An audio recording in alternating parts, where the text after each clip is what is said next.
What's up, guys? Thomas Mott alongside Josh Davis, who is coming back from a cruise right now. We are live, and you see what is happening behind us. That is Jason Kelce. It's a live look at Jason Kelce, who is reading his retirement speech from the National Football League. It is happening right now. We learned a couple of hours ago he was going to speak to the media and a press conference. It normally isn't a very good sign. Josh, here we go. It's official. 62 is hanging it up right now.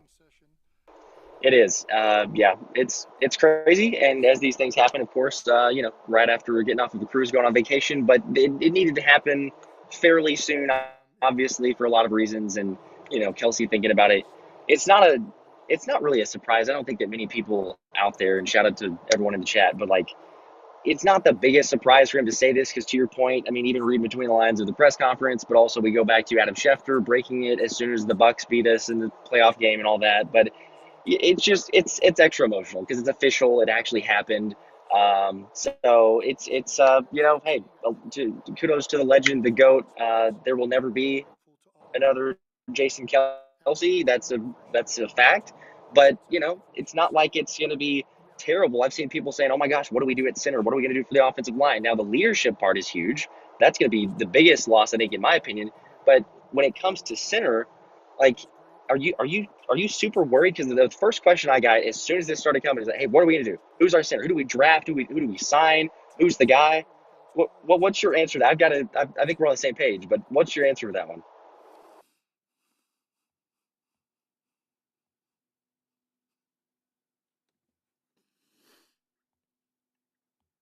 I shrugged it off. Offensive line, never in a million years did I think I'd play that position. Paul was different. As opposed to working guys into the ground, his motto was work smarter, not harder. His main goal was to improve us as athletes and make us stronger, faster, more explosive. He didn't care about anything else. Once during a conditioning drill, I saw a teammate struggling to keep up during a run, so I slowed down to encourage him. And he yelled at me. He said, "You run this exercise the best you can. Lead from the front. It's my job to take care of the back." Paul moved me to offensive line that spring.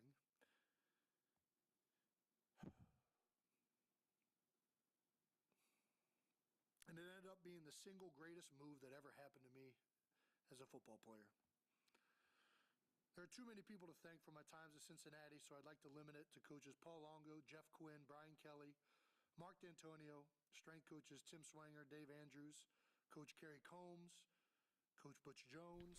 Oh, I noticed I was muted there for a while. Sorry, people are talking about muted there. No, I was saying they're going to be just fine. Obviously, they have Cam Jurgens, who's going to be the center. He's going to be the focal piece of this offensive line that still has a ton of Pro Bowlers not named Jason Kelce on this list. I mean, you talk about Mylott at left tackle, Lane Johnson at right tackle, Lana Dickerson at left guard, and then you slide over Cam Jurgens. Everything is going to be just fine in terms of what Philadelphia is going to do from an offensive line perspective, but it's just crazy thinking about Kelce's longevity in the NFL. There's so many great things about Jason Kelce, Josh. One of the big things for me is, I mean, the dude was almost never injured. I mean, he almost never missed games. He has the consecutive, game streak still going technically until today for Philadelphia. Just an incredible job by a guy who is the ultimate pro, and really, I think he's going to go down as one of the greatest Eagles of all time.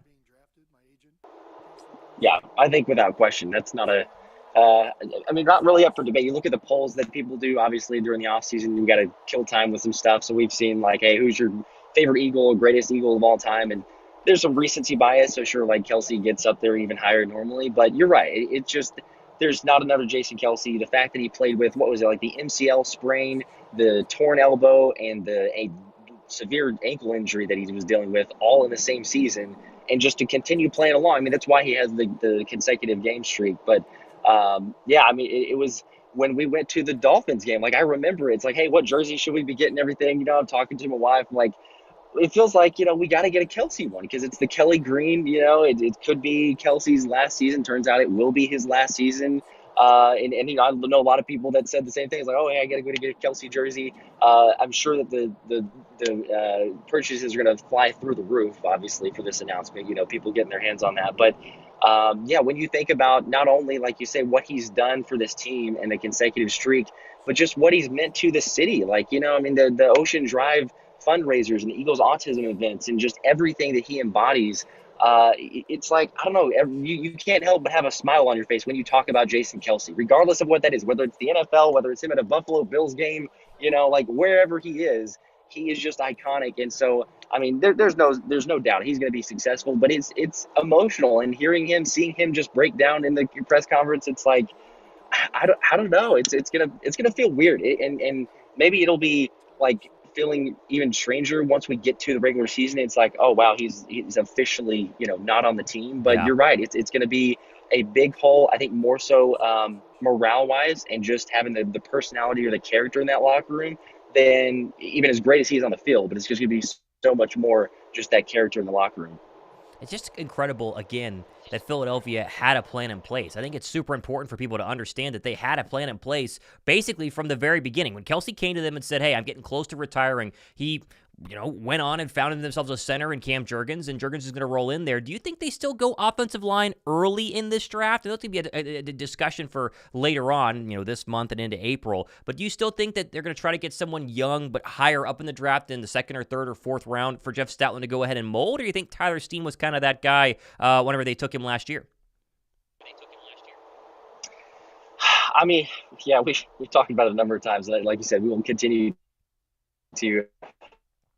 I'll be a little bit upset if we go O-line at number one. If first round is offensive lineman, it's just we have so many holes on the defense. And like we've been talking about, I mean, after the Bucks game, everyone knew that Jason Kelce was going to retire. Like, he was 95% sure, right? Like, there's not a huge thought of, hey, he might be coming back, or let's hold out now. No, I was still holding out hope. Everyone was holding out hope, but realistically, we knew that wasn't going to happen, or really much chance of it happening. But I think that like we've talked about, we saw this team and the lack of the pieces that it has. And to your point, I mean, Cam Jurgens is the guy. Like, I have full confidence in Cam Jurgens. I really do. I'm not saying he's going to be Jason Kelce. He's not going to be an All-Pro next year. He could be, but I'm not going to say that. But I do think that he's going to be very serviceable. The tush push is still going to be very effective. People would say, hey, it's going to go to league average. No, it's not. It is a technique thing that Jason Kelce has coached up. There's footage out there, obviously, and we know from him talking about in the draft, Beef Jerky is who he selected as his replacement. He said, if I could pick one guy, that is the guy to be for the Eagles. So I think from that standpoint, it's going to be fine. And because of that, I would say, please don't pick an offensive lineman in the first round. Like, I really want someone that can contribute from day one. And maybe they could if you took an O-lineman, but there's just so many holes on that defense. I'm like, if you get an opportunity, whether it's someone of a corner would be great. That's my number one priority, I think, depending on who's available there. But Quinyon Mitchell is continuing so far to be my number one. But there's lots of other options there, especially with the defense. And like we talked about, you got your guy in Big Fangio, so make sure he has the pieces to be successful. That's where I would go with. But again, you can make the counter argument. I mean, with Jeff Stoutland, you got Lane Johnson in a couple years coming up. If a guy falls to you, a J.C. Latham from Alabama or someone like that, it wouldn't shock me. It wouldn't be surprising at all if the Eagles say, well, let's go get our guy. You do wonder how long Jason's been thinking about this decision. I mean, obviously dating back to whenever the Eagles lost the Super Bowl, we thought he was going to go ahead and retire. He comes back. He plays this year. Philadelphia seemingly is back where they're supposed to be at 10-1. They had the epic collapse. You wonder what the biggest factor was. Is it the age? Is it the family? Is it having to go through another training camp? We'll probably never know. I think overall, though, the leadership aspect of it is the biggest loss for Philadelphia. The on the play is obvious, right? But the leadership factor is going to be very interesting because you're also probably losing Fletcher Cox. New reports coming out on that. I'll talk about that a little bit later on this afternoon on my show. You're going to lose two of your, if not the biggest two leaders in this entire locker room from an offensive perspective and a defensive perspective. And while Philadelphia still has some, older guys on this roster, Darius Slay, obviously A.J. Brown is somewhat of a veteran in the National Football League. I think you're going to be looking towards Jalen Hurts to really take a massive leadership leap this offseason with Kelce no longer being there from an offensive perspective. You never really want your tight end, your wide receiver to be the big vocal voice and leader inside the locker room. You want to be your quarterback, or in very rare cases, a guy like Jason Kelce. With Kelce gone, leadership is going to be a very interesting thing that Philadelphia has to kind of pivot to and find out who they want to, follow going into the 2024 season, which is going to be a critical season for a lot of people. Nick Sirianni, who almost didn't come back this season, obviously the coordinators who are now in the building, but Jalen Hurts himself, who's on this massive contract and yet coming off of somewhat of a disappointing second half of the 2023 season. Kelce's leadership for me is going to be really, really interesting to see exactly how they replace that going forward. Yeah, it's a changing of the guards. And to your point, with Fletch on the defense and Kelce on the offensive side, you're going to have guys step up. And I will say, I mean, I'm not really. I know that some people are concerned. I'm not super concerned about Jalen Hurts and his leadership. I think that he will rise to the occasion. I mean, the number of times that people have doubted him, and all of Yeah. a sudden he comes back to prove you wrong, whether or not he's hey, you know what, he's a more of a quiet strength, lead by example, that's fine, but he can be a little bit more vocal, and he has at times. So, you don't have as much complaints whenever we're winning and we make the Super Bowl, but then whenever it's a season that it falls off a cliff, sure, naturally, you're going to criticize and complain about a lot of things. Now, is there room for growth? Sure, always. Like, that's every single facet of the game and the team and everything. But I don't think that there's a drastic concern there. But to your point, like, it is going to be fascinating to see who rises to the occasion. And I'd say more so on the defensive side, because like I said, I'm confident in Jalen being able to get up to that level. But do you think, I guess I'm curious, do you think that there is someone on the roster right now? And I know that there's a couple that, we could throw out there as potentials, or how he would most likely want that to be. But who is going to be that vocal presence in the locker room on the defensive side? Or are they not on the roster? I mean, you'd like to hope that they were on the roster right now. I think Brandon Graham potentially coming back for a final farewell tour. He could be a leader on that defense. I think big play Slay. Listen, Slay has gotten a lot of hate over the past calendar year, both his play on the football field, but also, all the stuff he said off the football field. Recently talking about the Eagle fan base, but he is still probably the only, as you look at it, aged veteran star or former star currently on the Eagles defensive side of the football. And so maybe I agree with you in terms of Jalen Hurts, but you're looking at Darius Slay potentially being a leader unless they go out and get somebody, Justin Simmons or Patrick Surtain or, some of these other free agent targets we'll talk about in the days and weeks to come. Going back to Kelce, though, it is going to be very, very, very fun to watch him get his Hall of Fame jacket. His brother will put it on his back 5 years from now. He's going to go ahead and be a Hall of Famer. I mean, you look through his list of accomplishments, besides 7 Pro Bowls and all the All-Pros, and obviously Super Bowl championship in 2017 really cemented his legacy. He's going to go down as one of the greatest centers of all time. But when you go through the hierarchy of Eagle players as a whole, there are some flashy names. You got Reggie White, talking about Donovan McNabb. But Jason Kelce, Brian Dawkins, Jason Kelce, he's probably the most all-around beloved. There isn't an Eagle fan out there that I think has ever said anything negative about Jason Kelce minus 1 or 2, errant snaps in his entire career. It's going to be very, very fun 5 years from now to watch him go into the Hall of Fame, and very fun to see what he does in his post-football career. You like to assume that some of these broadcast companies, NBC, maybe NFL Network, ESPN, and Amazon Prime, they're going to be giving him a big-time call, probably already have, to potentially hire him to be, in a booth or in a network television studio. But he has the New Heights podcast and plenty of other things going for him, including a very beautiful and strong family. Yep, he's got everything in front of him, and even on the Shaq podcast that he had, that was kind of cool moment from Shaq sharing with him, like, hey, look, when it's time, like, don't drag it on. Make sure family is most important. So he's very blessed. He knows that it's the right time. It's, wish him the best. It is sad to see for the organization, but to your point, like, he could basically pick and choose what he wants to do. Like, he's been interviewing, or I guess kind of preparing for a potential for broadcasting. Like you said, any broadcast network really that he would prefer to go to, he could just about name it, I think. And he's gone to the broadcasting school.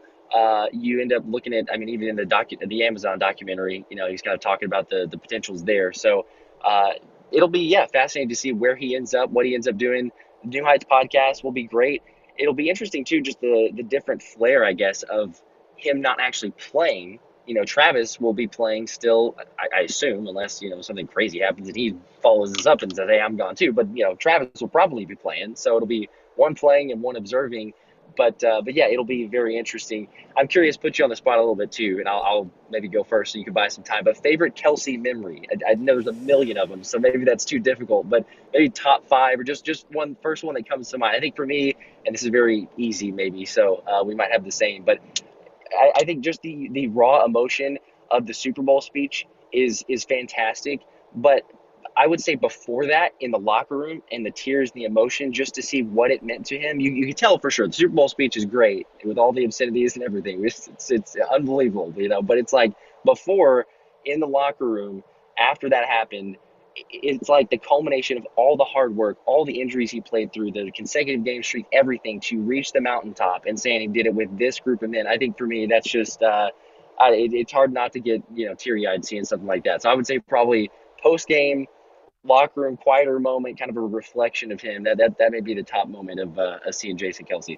I think it's great. I really like his pre-Super Bowl speech before the Super Bowl last season, or 2 seasons ago now. I mean, that was so emotional, so heartfelt, and broke for him to lose that game. It really felt like they, obviously had it, 10-point lead at halftime, and it just slowly slipped away in the end. But his pregame or pre-Super Bowl speech in the team hotel, I think Saturday night before the Super Bowl in Arizona, is probably one of the best speeches that I've heard for a very, very long time. This one is going to go down as well. I mean, you're talking about a very emotional Jason Kelce, and he always wears emotions on the sleeve. But obviously, crying for what has been an extended period of time, watching this behind us here, this is going to go down as one of the great Eagle retirement press conferences. This one's up there with, I think, Peyton Manning's retirement press conference out of Denver was very emotional as well.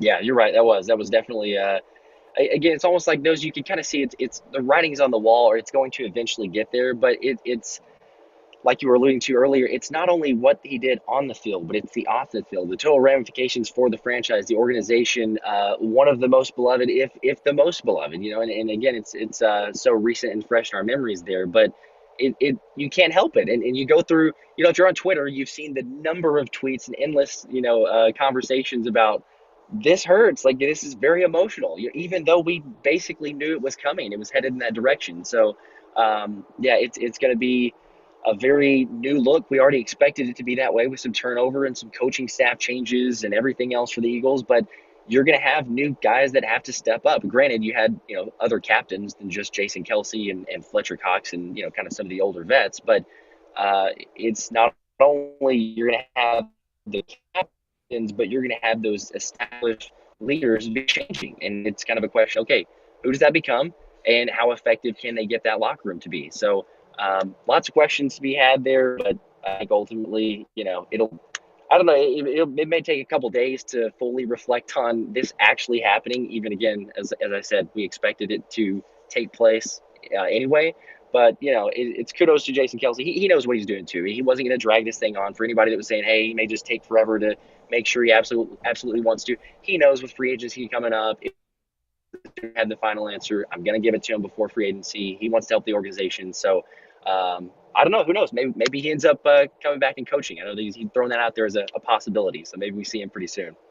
Obviously, this does help Philadelphia cap space-wise. I know all of us would have gladly given Kelce $13-14 million for one final season, but it does allow Philadelphia, what is now $44 million in cap space following the Kevin Byard release a couple of days ago, to go out into free agency and make some serious moves. I know a lot of people are saying that, this marks the end of Philadelphia's little mini dynasty, or not dynasty, but a little mini run they've had the past couple of years. We mentioned at the top, we'll wrap it up with this, but Cam Jurgens is a very capable center. He's one of the best young centers in the National Football League. We're supposed to be coming out of the draft. It got delayed because Kelce wanted to play one more year and try and win a ring this past season. But Cam Jurgens has been training and studying under Jason Kelce for 2 seasons now, like literally 2 seasons, playing alongside him for one at right guard this past year. He's ready to slide over as your starting center. Would you be shocked if Philadelphia takes a center later on in the draft just to kind of have a little contingency plan? Heaven forbid an injury were to happen. I wouldn't be. But overall, Kelce leaving is not the end of the world for a Philadelphia Eagles team that is still absolutely loaded with talent and should be able to, with the right offseason moves, still compete for an NFC East division crown